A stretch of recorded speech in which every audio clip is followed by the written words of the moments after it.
Hora de Saúde. Oferecimento Neurogênesis. Com base no alicerce ciência, pesquisa e assistência, tem a solução neurológica para você. Hospital Santa Terezinha. Há mais de 50 anos cuidando de você.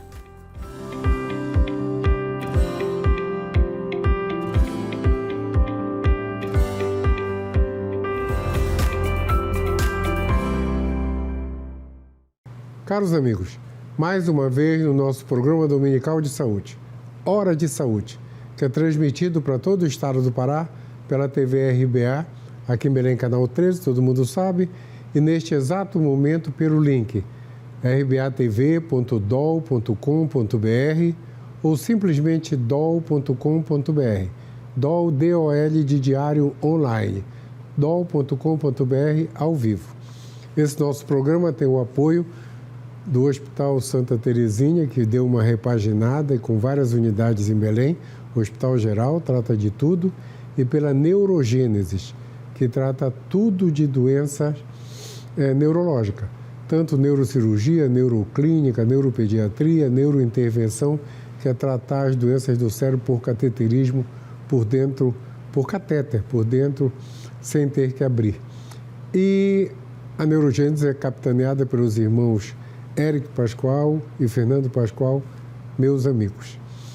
E esse nosso programa, eu gosto de falar tudo isso, ele tem audiência de Perth, na Austrália, em toda a Europa, lá em cima na Europa, em Oslo, na Noruega, em Estocolmo, na Suécia, em Luanda, na África, tá? No Oriente Médio, no Líbano, nos Estados Unidos, no Canadá e em toda a América do Sul, lógico, do México até a Patagônia, a América Central inclusive. Eu gosto de falar isso aí porque quando acaba o programa, chegam os WhatsApps do mundo todo comentando. E o nosso convidado de hoje, como sempre, muito especial, é o Rondinei Silva Lima. O Rondinei é um profissional de educação física, formado pela UEPA em 2014 e é especialista em gerontologia pela Sociedade Brasileira de Geriatria e Gerontologia. Rondinei, primeiro eu vou te chamar de Ney Lima, tá? Ney Lima. Como eu fiquei teu amigo, tu pode me chamar de Eduardo, Tá, tá? já, é perfeito. E primeiro, super obrigado por você ter aceito o convite para falar neste mês que está terminando hoje, inclusive, nós estamos gravando o programa na quarta-feira, na terça-feira, sobre idosos, né? E um grande problema dos idosos é a sarcopenia, que eu te convidei para a gente falar sobre isso. Mas antes eu quero saber, tu és membro da Sociedade Brasileira de Geriatria e Gerontologia. O que significam essas duas palavras? E obrigado, amigo, obrigado mesmo. Perfeito, tá? Eduardo. Prazer primeiro, né, imenso pelo convite, agradecer o convite, né, para estar aqui nesse programa tão especial e importante para a gente divulgar e comunicar assuntos relevantes para a saúde da sociedade, né. Primeiramente, o que é esse BGG, né, carinhosamente, como a gente chama, a Sociedade Brasileira de Geriatria e Gerontologia. Eu faço parte da diretoria da Seccional Pará, né? Sou secretário adjunto da gerontologia. E a SBGG ela começou como uma sociedade médica, né? E aí, ao longo do tempo, percebeu-se a necessidade de inserir outros profissionais. E aí, de diversos campos além da saúde. Tem profissional da assistência social, da arquitetura, inclusive, do direito. E aí, foi nesse momento que criou, né, o departamento de gerontologia. Então, hoje é uma sociedade mista, uma sociedade interdisciplinar, né? Onde a geriatria é a especialidade médica que lida com esse processo do envelhecimento e, muito especialmente, com a saúde da pessoa idosa. E a gerontologia é o campo não médico, né, de todos os demais profissionais, seja ele da saúde ou de outros campos onde a gente está inserido. Onde a educação física, por exemplo, está inserida. Agora explicou. E o assunto é sarcopenia, tá? O que é sarcopenia, para começar? Bem, Eduardo, primeiramente, a sarcopenia é uma das grandes síndromes geriátricas, né? E todos nós da geriatria e gerontologia acaba lidando de uma forma ou de outra com ela, né? Ela é uma doença, né, sindrômica, mas é uma doença com CID, inclusive, né, o CID 62.5. Ela é um distúrbio muscular, né, e quando a gente fala de distúrbio, ela não é só a perda da massa muscular, mas envolve não só a perda, como também a força muscular, a potência muscular e a função, né, que está envolvida com o funcionamento da pessoa idosa ou do sujeito ali que está com a sarcopenia no cotidiano. Então, a grosso modo, a gente considera a sarcopenia como uma insuficiência muscular e que precisa ser manejada, né? É muito frequente?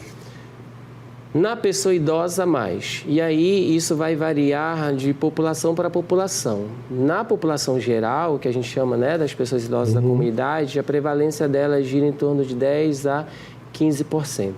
Que relativamente é muito para uma população como a brasileira que envelhece, né, rapidamente, na verdade. Mas quando a gente passa para outras populações mais clínicas, como, por exemplo, idosos institucionalizados que moram em LPI, né, instituições de longas permanências, ou os idosos hospitalizados, essa frequência, essa prevalência, ela salta para 40% a 50%. Então, quer dizer, é uma demanda parou muito a grande. Atividade, a prevalência é enorme. Perfeito, exatamente. Uma das principais causas, de fato, da sarcopenia é você inativar o corpo humano. E aí, quanto mais institucionalizado a pessoa idosa é, né, menos ela se exercita, menos ela ativa a musculatura e isso gera essa insuficiência. Era isso que eu ia te perguntar. Existem padrões de fatores de risco?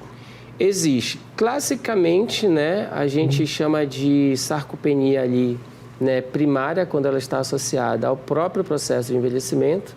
E aí, os maiores fatores de risco são, né, a inatividade física de longe, né, e quanto mais as pessoas envelhecem, menos elas praticam atividade física, o que deveria ser ao contrário, na verdade.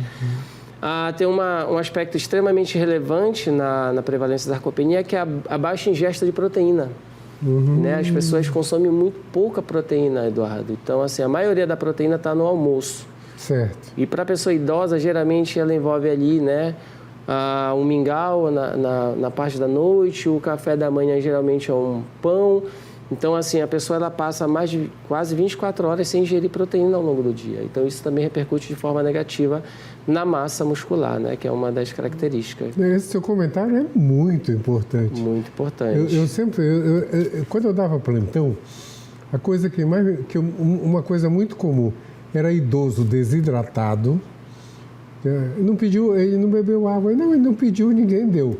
Esqueceram de dar água para o idoso hipoproteico, né? E confundia com AVC quando ele chegava assim.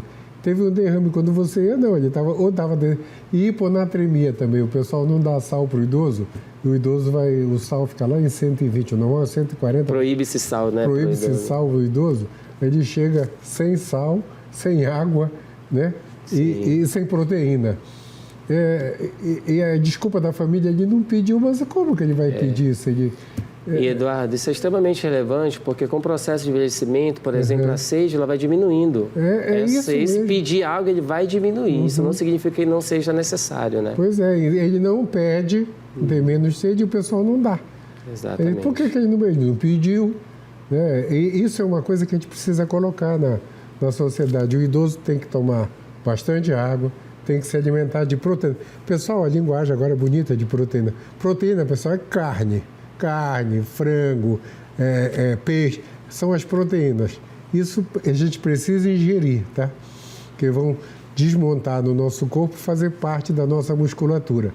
Então, a proteína é necessária, por isso agora está na moda. O pessoal não fala, mas tem que comer carne, tem que comer proteína, isso. Certo?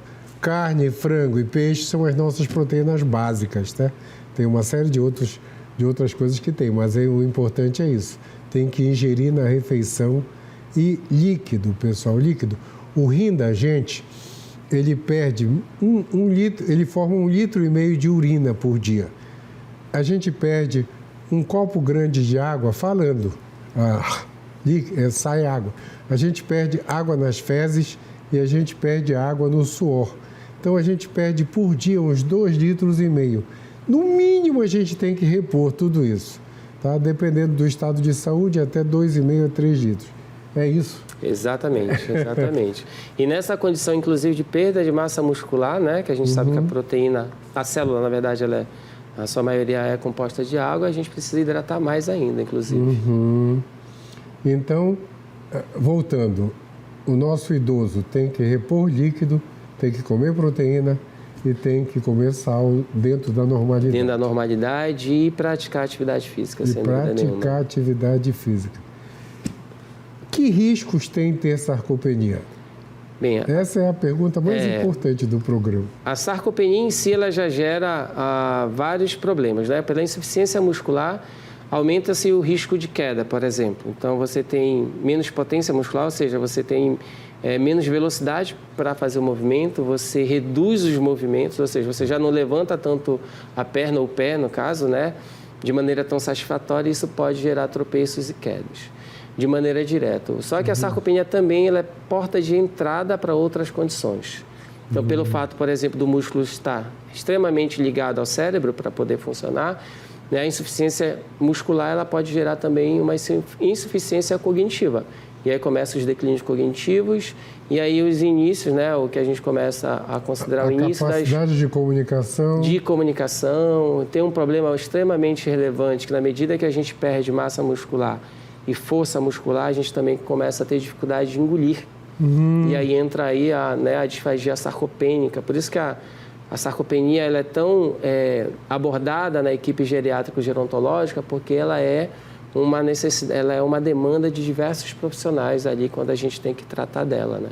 Puxa, isso é muito importante chamar a atenção.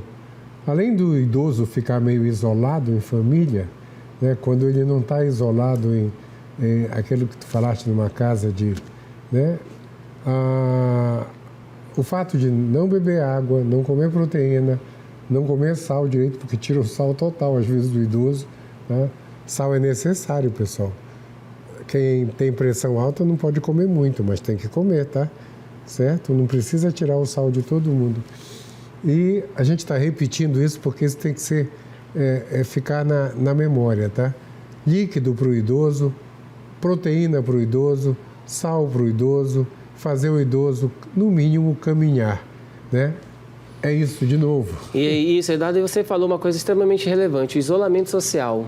Né? A gente, quando envelhece, por diversas condições da família, ele proíbe um pouco mais do idoso de sair de casa, né? Que é um ato ali, de repente, que eles entendem como segurança, gerar segurança, mas ele acaba restringindo a pessoa idosa à atividade física.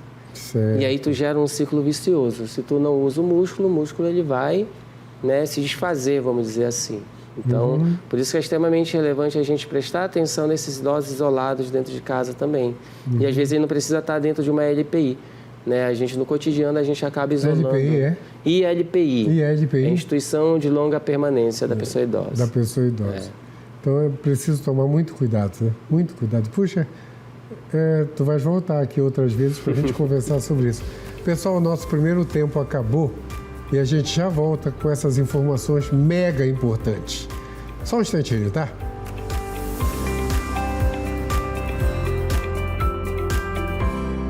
Hora de Saúde. Oferecimento Neurogênesis. Com base no alicerce ciência, pesquisa e assistência, tem a solução neurológica para você. A Neurogênesis atua no mercado de saúde com produtos e serviços que se moldam às diversas tendências da transformação digital. Tem como foco estratégias de atuação na Neurosaúde 4.0. O objetivo é revolucionar o atendimento médico e multiprofissional no contexto da neurociência, com entrega personalizada do diagnóstico à reabilitação neurológica. Neurogênesis, educação, pesquisa e assistência. Fones 984-510900, 3085-1600. Rua Municipalidade 985, 19º andar. Hospital Santa Terezinha. Há mais de 50 anos cuidando de você.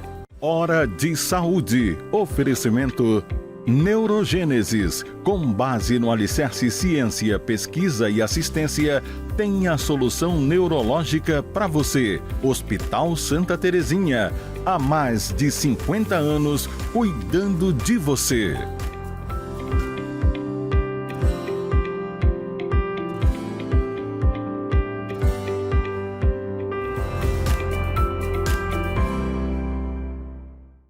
Voltamos dessa conversa de super informação sobre sarcopenia e idosos, com o meu amigo Ney Lima. O Ney Lima eu conheci hoje, mas a gente já conversou bastante para nos tornarmos amigos. Ney, tem como prevenir sarcopenia? Já que o pessoal está aprendendo hoje o que é sarcopenia, tem como eu não ter?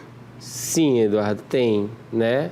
É um desafio, primeiro que parte de uma condição onde o indivíduo ele precisa tomar consciência de algumas coisas, né? A primeira coisa é se exercitar. Né? A gente, no campo da epidemiologia, a gente lida com o que a gente chama de fatores do estilo de vida.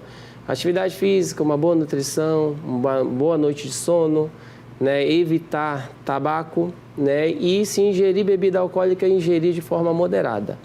E uma conexão social extremamente relevante. Isso é primordial para a prevenção de qualquer condição que hoje a gente entende né, relevante no processo de envelhecimento. Mas para a sarcopenia, sem dúvida nenhuma, as principais, a atividade física e a alimentação saudável. Como a gente já falou aqui, extremamente desafiador fazer as pessoas se exercitarem. Primeiramente, que a gente não tem espaços, né? E aí a gente, na diretriz de odontologia, a gente conversa muito sobre isso, né?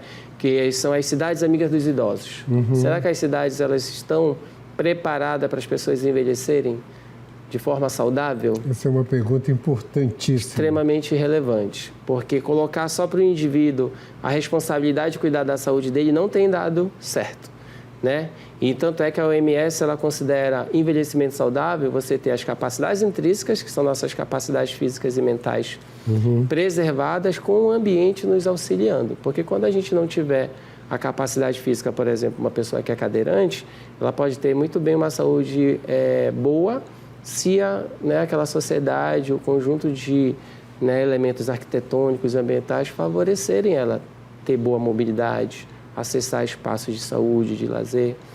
Então, de maneira geral, a gente tem um desafio aí de fazer as pessoas se exercitarem e se alimentarem adequadamente. Né? E tem várias estratégias, mas de modo geral há como prevenir sim, Eduardo, e essa é uma das grandes lutas né, da SBGG, inclusive. Eu fiquei pensando aqui, quando tu falaste, o conjunto de profissionais e um arquiteto é super necessário. Super necessário, super necessário. E aí eu vou te falar, o meu bisavô, ele costumava dizer, eu era criança, que o indivíduo quando casava, na época dele, o cabelo era partido daqui para cá, o casado partia ao contrário, deixava crescer um bigode e exercício nunca mais, né? Nunca mais. Nunca mais. Isso mudou no mundo, mudou da Revolução dos anos 60, tudo mudou. Hoje praticamente é proibido não fazer o exercício. E como fica porque o meu bisavô é uma geração antes dos idosos atuais, né, que tem mais de 70, 80 anos. Né? Na Europa, eles consideram idoso acima de 80. Né? Esse pessoal, eu tenho uma quantidade enorme de pacientes chegando a 100 anos. A minha paciente mais velha tem 106, tá? Com propriedade de cognição, ou seja, com comunicação normal. Preservada. Tá? Então, como fazer hoje para fazer essa geração que não era muito acostumada, que já eram os pais, não eram os jovens dos anos 60, eram os pais dos jovens dos anos 60 e que hoje está com 70, 80, 90 anos. Como fazer esse pessoal fazer exercício?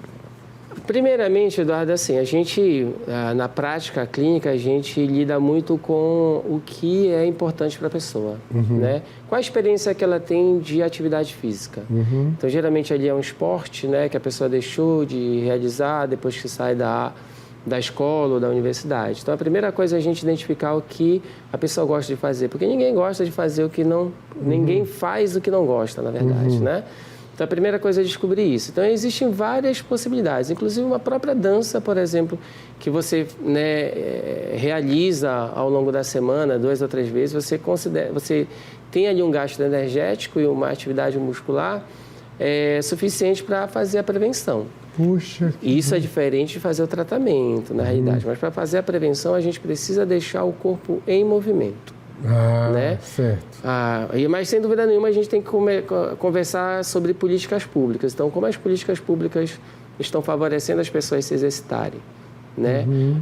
E tem um termo que a gente usa na educação física que se chama-se caminhabilidade. Quanto de caminhabilidade a cidade tem? Eu sempre uso, se você me permite o exemplo, quando a gente passa na BR e a gente vê, né, que é uma das principais acessos da cidade, e a gente passa ali pela frente do metropolitano, tu vê as pessoas caminhando ao redor do metropolitano, né, do hospital, que não deveria. Mas as pessoas estão lá porque faltam esses espaços de atividade física. Então, quando a gente vê os espaços, por exemplo, à noite, 6 horas, 7 horas da noite, são todos lotados. Mas são espaços ainda incipientes, poucos. Muitos poucos, exatamente. É ao redor do museu, ao redor do Bosque, na Batista Campos. Isso se a gente considerar só o espaço. A gente não está considerando as condições desses espaços que estão. Exato. Né? Então, a gente tem esse desafio. Incrível. Belém, eu acabei de localizar 4 só, né? Exatamente. O Portal, a Batista Campos, o Bosque e o museu. Fora disso... Exato. E o Portal ele é um dos poucos oficiais, que tem lá calçada para você caminhar. No museu você tem a calçada, que é de pedra portuguesa, que se você não toma cuidado, por exemplo, uma pessoa idosa que precisa, pode até gerar um risco de queda ali, inclusive. Então a gente tem esses desafios, né? Caminhabilidade. Caminhabilidade. Aprendi a palavra. Vou usar agora nas aulas. E agora me fala uma coisa.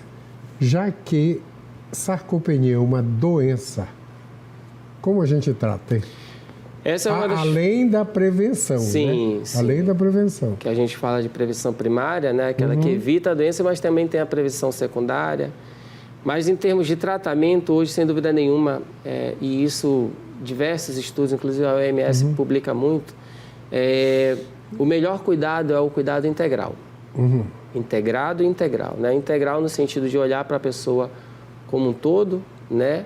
Cognição, físico, emocional, e integrado no sentido de você juntar ali forças, né, de profissionais de saúde que conseguem auxiliar o paciente na melhora do quadro dele. Sem dúvida nenhuma, os principais ali de imediato são o profissional de educação física e o profissional da nutrição, né, que vão melhorar esse balanço, vamos dizer assim, proteico, né? Certo. O profissional de educação física favorecendo um estímulo ali via exercício físico para melhor consumir a proteína e o profissional da nutrição orientando, né, quantidade e qualidade de proteína para ser ingerida.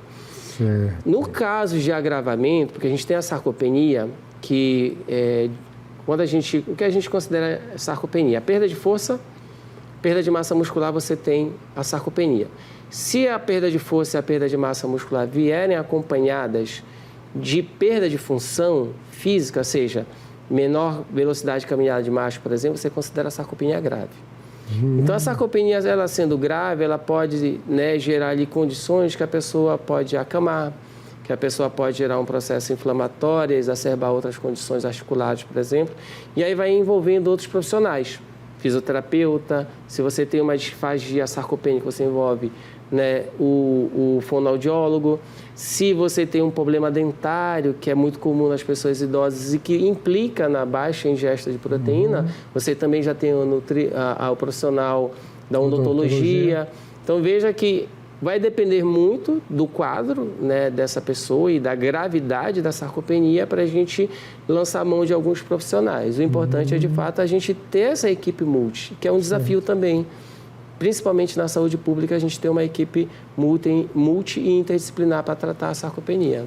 A sarcopenia é muito sindrômico, mas eu teria exames complementares? Atualmente, o que a gente considera em termos de processo diagnóstico, a gente tem os testes de força, né, pressão palmar, um aparelhinho que pode ser adquirido na internet, que é barato. Se você testa a força de pressão da pessoa idosa e está abaixo do esperado para a idade dela, a gente desconfia da sarcopenia e a gente vai fazer exames musculares. E aí pode ser tanto a DEXA, né, que é considerado padrão ouro, e pode ser a bioimpedância. Bioimpedância? A bioimpedância. A DEXA é o exame que a gente usa lá na densitometria óssea, né? Tem um termo em inglês assim que é um pouco complicado para citar agora. Certo. Mas ela é o exame que a gente olha para a densidade óssea, principalmente, né? Existem algumas críticas sobre esse exame. Tanto é que o grupo americano que estuda a sarcopenia na pessoa idosa já desconsiderou o processo de avaliação de massa muscular porque é extremamente caro. E para a saúde pública você acessar esse exame para poder iniciar o tratamento, eles acham que não vale a pena. Então, identificou perda de força e perda de função física, que pode ser avaliado por 2 testes simples. Velocidade marcha, você cronometra enquanto a pessoa caminha 4 metros. E o TUGIT, né, que é o teste de levantar, caminhar 3 metros, dar a volta e sentar. Se a pessoa idosa saiu mal e ela tem baixa força muscular, a gente já começa a tratar a sarcopenia. Na saúde pública seria extremamente relevante a gente fazer esses testes simples, só que a gente não faz. E aí a gente acaba não tratando, que é um dos problemas da sarcopenia. Ela é subdiagnosticada.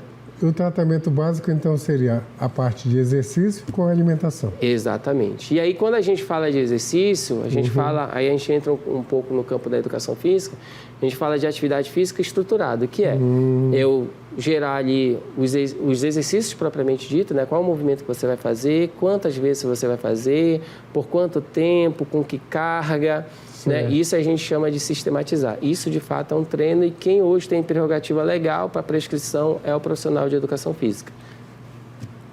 Coisa muito importante, já que a gente está quase no fim do programa. Você é de uma sociedade que trata as pessoas. Onde a gente acha um profissional como você? Esse também é um desafio, né? Para se tornar titulado na SBGG, a gente tem uma série de critérios que fundamente, né, e que sustente a argumentação de que aquele profissional é um especialista de fato. Certo. Então, não basta ter apenas uma pós-graduação como eu tenho, por exemplo. Eu também sou pós-graduado em gerontologia pela Albert Einstein em São Paulo.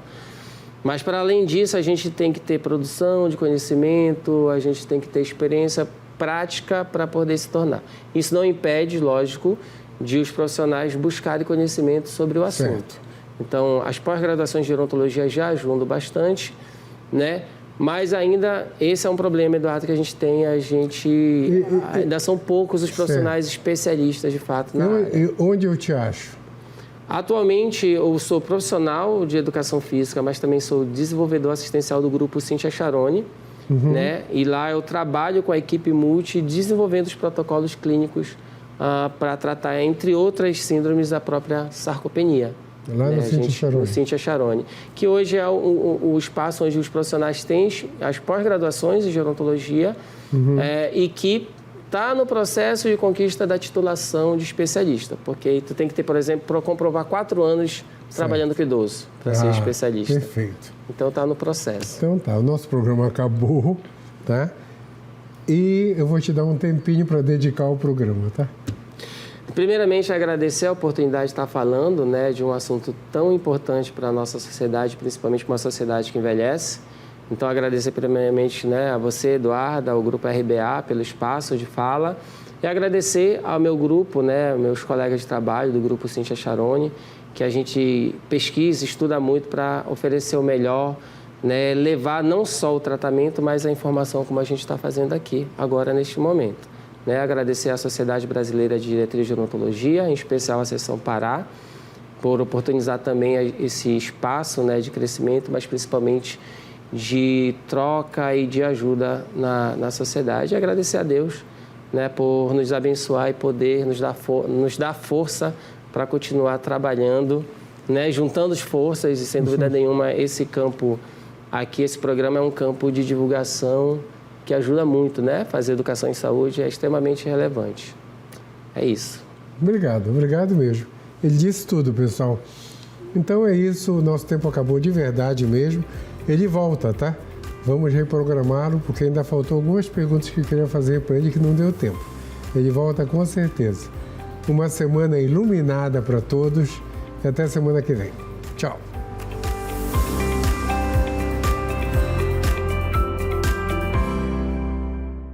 Hora de Saúde. Oferecimento Neurogênesis. Com base no alicerce ciência, pesquisa e assistência, tem a solução neurológica para você. Hospital Santa Terezinha. Há mais de 50 anos cuidando de você.